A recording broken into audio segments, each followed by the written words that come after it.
Salve, salve galera, sejam bem-vindos ao Cultura e Barbárie. Meu nome é Rolando Vezzoni e hoje nós vamos fazer uma leitura do livro A Necessidade da Arte, por Ernest Fischer. Hoje eu vou ler o capítulo 1, chamado A Função da Arte, enquanto eu faço ilustrações, desenhos aqui. E é isso aí, bora!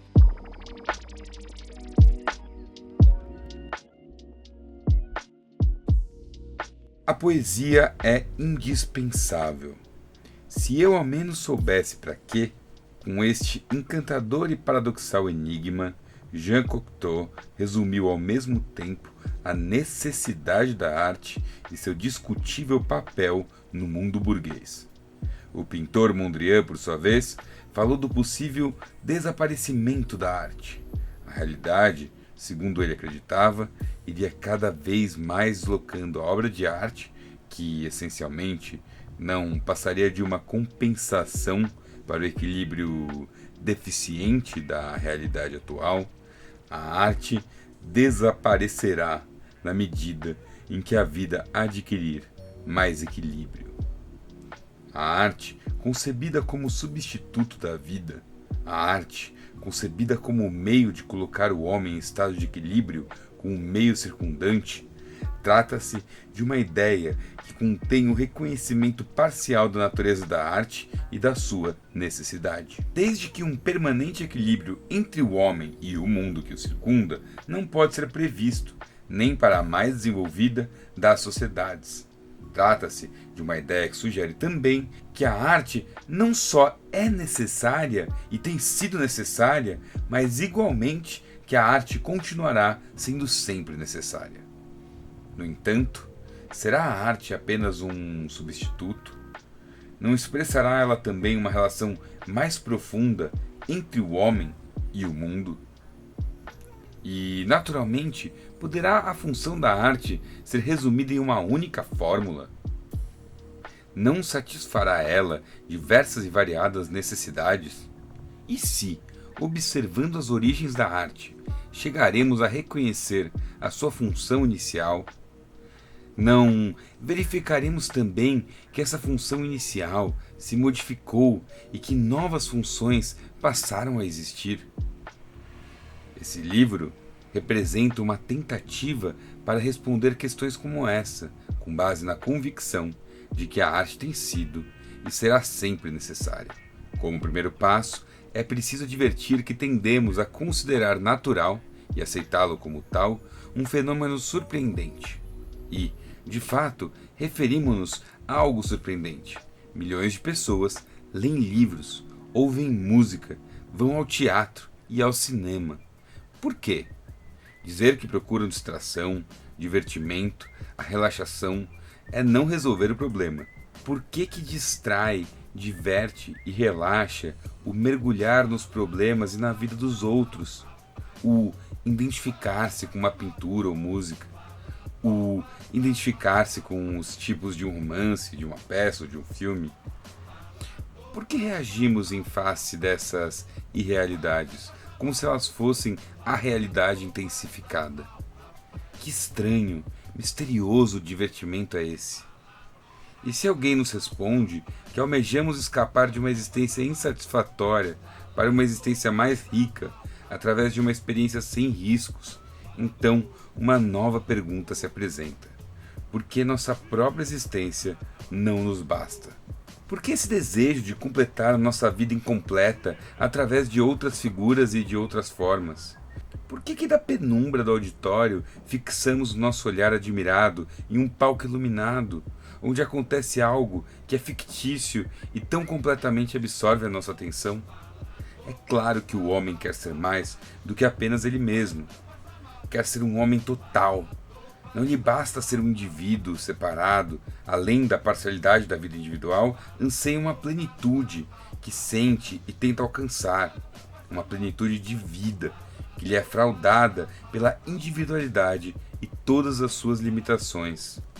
Uma plenitude na direção da qual se orienta quando busca um mundo mais compreensível e mais justo, um mundo que tenha significado, um mundo que tenha significação.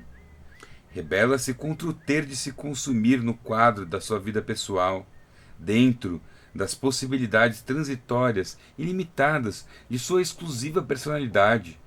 Quer relacionar-se a alguma coisa mais do que eu, alguma coisa que, sendo exterior a ele mesmo, não deixe de ser-lhe essencial.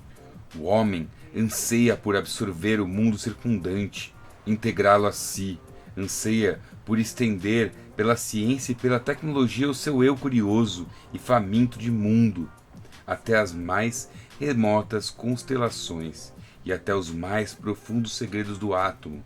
Anseia por unir-se na arte o seu eu limitado com uma existência humana coletiva e por tornar social a sua individualidade.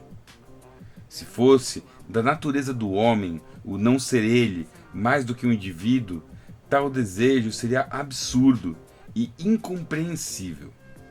Por que então, como indivíduo, ele já seria um todo pleno? Já seria tudo o que era capaz de ser? O desejo do homem de se desenvolver e completar indica que ele é mais do que um indivíduo.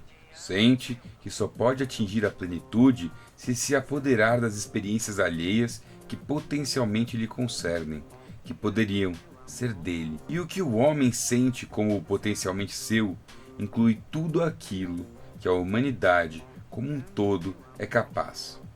A arte é o meio indispensável para essa união do indivíduo com o todo. Reflete a infinita capacidade humana para a associação, para a circulação de experiências e de ideias. Essa definição de arte como meio de tornar-se um com o todo da realidade, como o caminho do indivíduo para a plenitude, para o mundo em geral, como a expressão do desejo do indivíduo no sentido de se identificar com aquilo que ele não é. Essa definição não será talvez demasiada romântica? Não será temerário concluir, com base no nosso próprio senso de identificação quase histórico, como o herói de um filme ou de um romance, que seja esta a função universal e original da arte? Não conterá a arte também o contrário dessa perda dionisíaca de si mesmo? Não conterá a arte igualmente o elemento apolíneo do divertimento e da satisfação, que consiste precisamente no fato de que o observador não se identifica com o que está sendo representado e até se distancia do que está sendo representado. Escapa ao poder direto com o qual a realidade o subjuga, através da representação do real, liberta-se na arte do esmagamento em que se acha sob o cotidiano a mesma dualidade. De um lado, a absorção na realidade e de outro, a excitação de controlá-la. Não se evidencia no próprio modo de trabalhar do artista? Não nos devemos enganar quanto a isso. O trabalho, para um artista, é um processo altamente consciente e racional. Um processo ao fim do qual resulta a obra de arte como realidade dominada, e não, de modo algum, um estado de inspiração embriagante. Para conseguir ser um artista, é necessário dominar, controlar e transformar a experiência em memória, a memória em expressão, a matéria em forma. A emoção para um artista não é tudo. Ele precisa também saber tratá-la, transmiti-la, precisa conhecer todas as regras, técnicas, recursos, formas e convenções com que a natureza, esta provocadora, pode ser dominada e sujeitada à concentração da arte. A paixão que consome o diletante e serve ao verdadeiro artista. O artista não é possuído pela besta-fera, mas doma-a. A tensão e a contradição dialética são inerentes à arte. A arte não só se precisa derivar de uma intensa experiência da realidade, como precisa ser construída, precisa tomar forma através da objetividade. O livre resultado do trabalho artístico resulta da maestria. Aristóteles, tão frequentemente mal compreendido, sustentou que a função do drama era purificar as emoções, superando o terror e a piedade, de maneira que o espectador, ao se identificar com Orestes ou Édipo, viesse a ser, por sua vez, libertado daquela identificação e se erguesse acima da ação cega do destino. Os laços da vida são temporariamente desfeitos, pois a arte cativa, de modo diferente da realidade. E este agradável e passageiro cativar artístico constitui precisamente a natureza do divertimento, a natureza daquele prazer que encontramos até nos trabalhos trágicos, desse prazer, dessa qualidade libertadora da arte. Bertold Brecht disse o seguinte: nosso teatro precisa estimular a avidez da inteligência e instruir o povo no prazer de mudar a realidade. Nossas plateias precisam não apenas saber que Prometeu foi libertado, mas também precisam familiarizar-se com o prazer de libertá-lo. Nosso público precisa aprender a sentir no teatro toda a satisfação e a alegria experimentadas pelo inventor e pelo descobridor, todo o triunfo vivido pelo libertador. Brecht observa que, numa sociedade dividida pela luta de classes, o efeito imediato da obra de arte requerida pela estética da classe dominante é o efeito de suprimir as diferenças sociais existentes na plateia, criando assim, enquanto a peça vai sendo encenada, uma coletividade. Por outro lado, a função do drama não aristotélico que Brecht preconizava era precisamente a de dividir a plateia, para o que lhe cumpria remover o conflito entre os sentimentos e a razão, incentivado pelo mundo capitalista. Tanto o sentimento como a razão se corromperam na época em que o capitalismo se aproximava do seu fim e entraram em um conflito improdutivo e maléfico um contra o outro. A ascensão de uma nova classe, porém, e a ação daqueles que lutam por ela se ligam aos sentimentos e à razão, de modo que o sentimento e a razão se veem empenhados em um conflito produtivo. Nossos sentimentos nos levam a um máximo de esforço de raciocínio e nossa razão purifica nossos sentimentos. No mundo alienado em que vivemos, a realidade social precisa ser mostrada no seu mecanismo de aprisionamento, posta sob uma luz que devasse a alienação do tema e dos personagens. A obra de arte deve apoderar-se da plateia, não através da identificação passiva, mas através de um apelo à razão que requer ação e decisão. As normas que fixam as relações entre os homens vão de ser tratadas no drama como temporárias e imperfeitas, de maneira que o espectador seja levado a algo mais produtivo que uma mera observação. Seja levado a pensar no curso da peça e incitado a formular um julgamento. Afinal, quanto ao que viu. Não era assim que deveria ser. É estranho, quase inacreditável. Precisa deixar de ser assim. Deste modo, o espectador, no caso um homem ou uma mulher que vivem do trabalho, virá ao teatro para divertir-se assistindo às suas próprias atribuições, às durezas do trabalho, do que depende a sua subsistência, bem como para sofrer os impactos de suas incessantes transformações. Aqui ele poderá produzir-se a si mesmo, de maneira mais fácil, pois o modo mais fácil de existência é exatamente a arte. Sem asseverar que o teatro épico de Brecht seja a única espécie possível de drama militante para a perspectiva da classe operária, reporto-me a importante teoria brechtiana, tomando-a como ilustração da dialética da arte e do modo pelo qual a função da arte se transforma em um mundo que está se transformando. A razão de ser da arte nunca permanece internamente a mesma. A função da arte, numa sociedade em que a luta de classe se aguça, difere em muitos aspectos da função inicial da arte. No entanto, a despeito das situações sociais diferentes, há alguma coisa na arte que expressa uma verdade permanente. E é essa coisa que nos possibilita, nós que vivemos no século XX, e comovermos-nos com as pinturas pré-históricas das cavernas e com as antiquíssimas canções. Karl Marx escreveu a epopeia como uma forma artística típica de uma sociedade ainda não desenvolvida, e em seguida acrescentou: mas a dificuldade não está na ideia de que a arte e a epopeia gregas estejam ligadas a certas formas de desenvolvimento social. A dificuldade está em compreender porque ainda hoje nos proporcionam um prazer artístico e valem, em certos aspectos, como norma e modelo insuperável.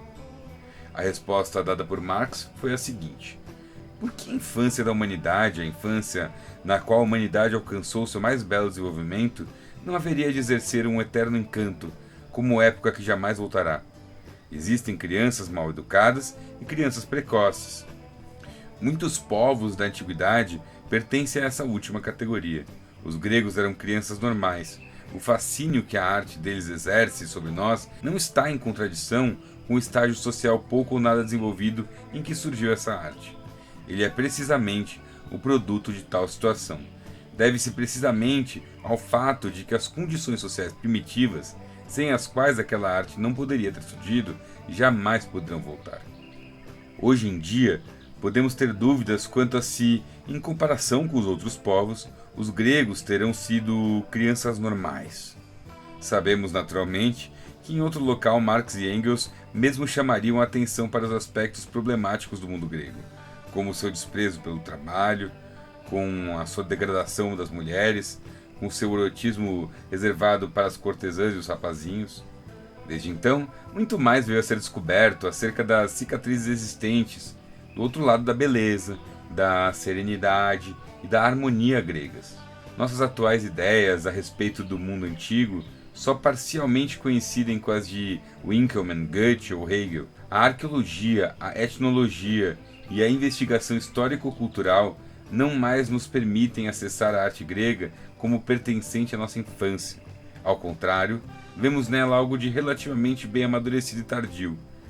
Na perfeição da época de Péricles, localizamos indícios da decadência e declínio. Numerosos trabalhos dos discípulos do grande Fídias, heróis, atletas, arremessadores de disco e condutores de carros, que já foram louvados como clássicos, hoje nos parecem vazios e insignificantes, quando comparados com as realizações de Micenas e do Egito.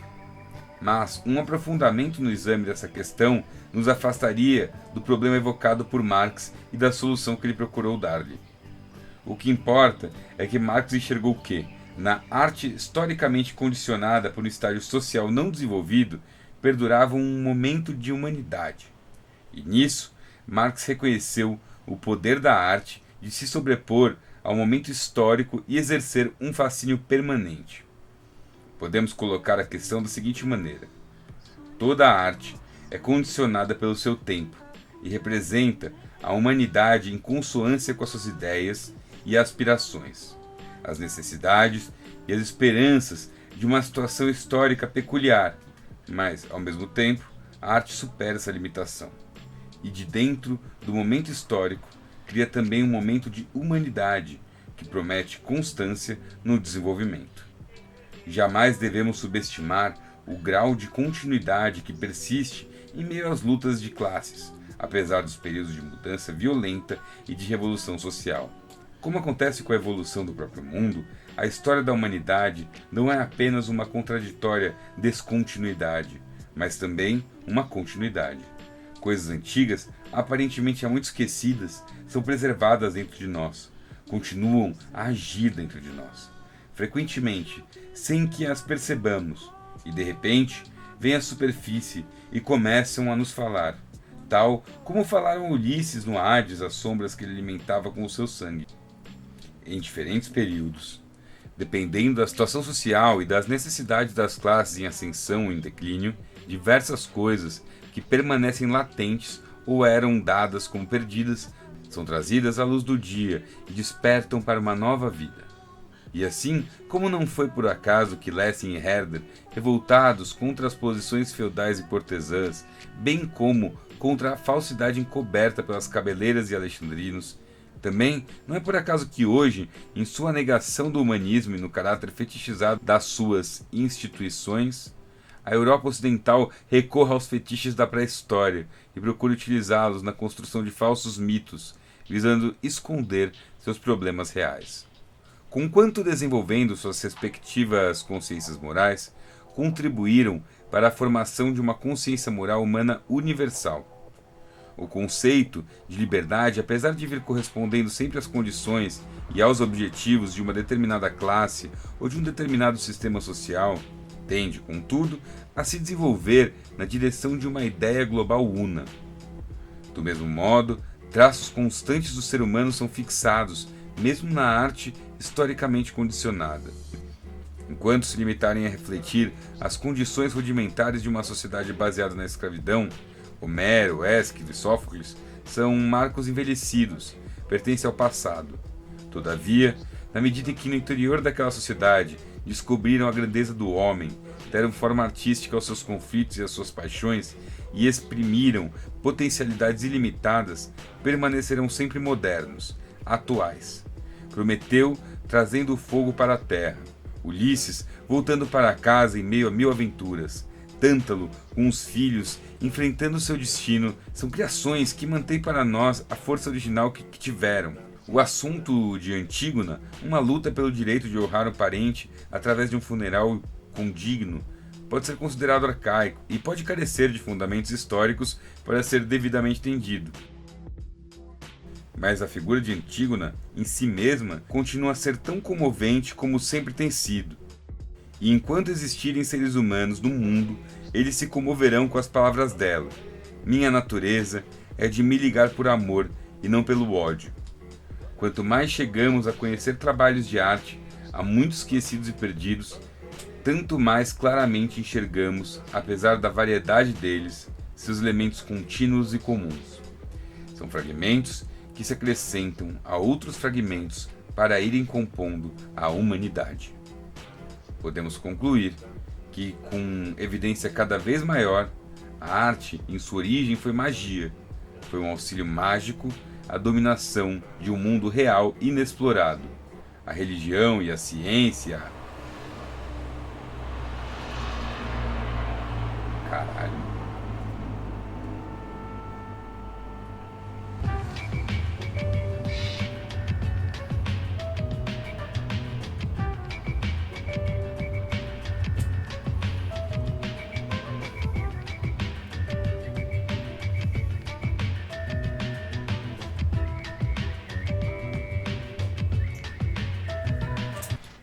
Podemos concluir que, com evidência cada vez maior, a arte em sua origem foi magia, foi um auxílio mágico à dominação de um mundo real inexplorado. A religião e a ciência e a arte eram combinadas, fundidas em uma forma primitiva de magia, na qual existia um estado latente, em germe. Esse papel mágico da arte foi progressivamente cedendo lugar ao papel da clarificação das relações sociais, ao papel da iluminação dos homens em sociedades que se tornavam opacas.